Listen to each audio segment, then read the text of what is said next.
This is so amazing to have a day like this to remember something that there are no words to describe. I feel so privileged to be able to be part of this because I'm associated by my ancestry to a country and to a people.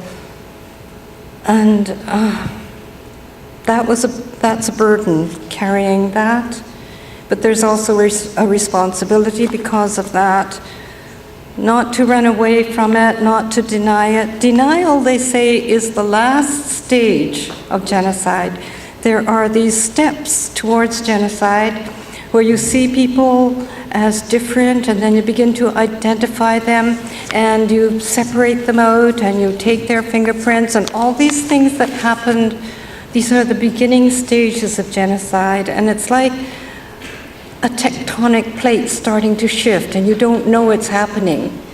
But these kinds of things do happen everywhere in the world, and suddenly you've got enemies that you didn't know you had.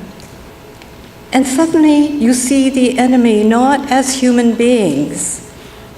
And when that begins to happen, you know that you're in a very dangerous place. And so we're not here to create enemies. We're here to know that we're the same, that horrendous things happen when you can no longer see that fact that we're the same.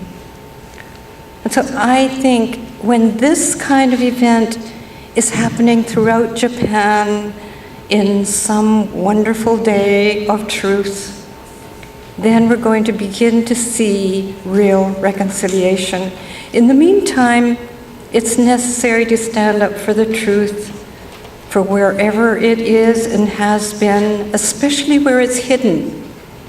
It's hidden in our own hearts. Our own lives are filled with things we cannot look at, we cannot tell about, secret things in our lives, in our families, in our communities, in our countries.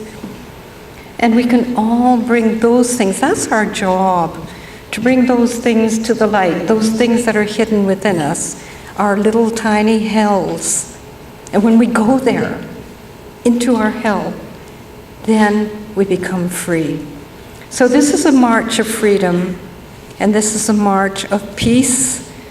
And when you begin to feel hatred within yourself, you know you have to watch out. A tsunami is on its way, unless you can warn yourself that that's the point at which you have to watch out.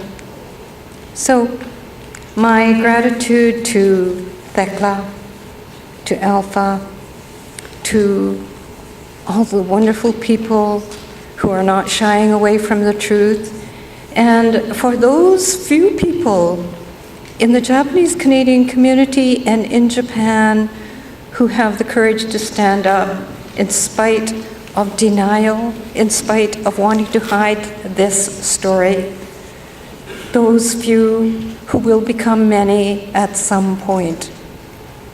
So thank you for being part of the few that will learn and will make friends, not enemies, out of the other. Thanks.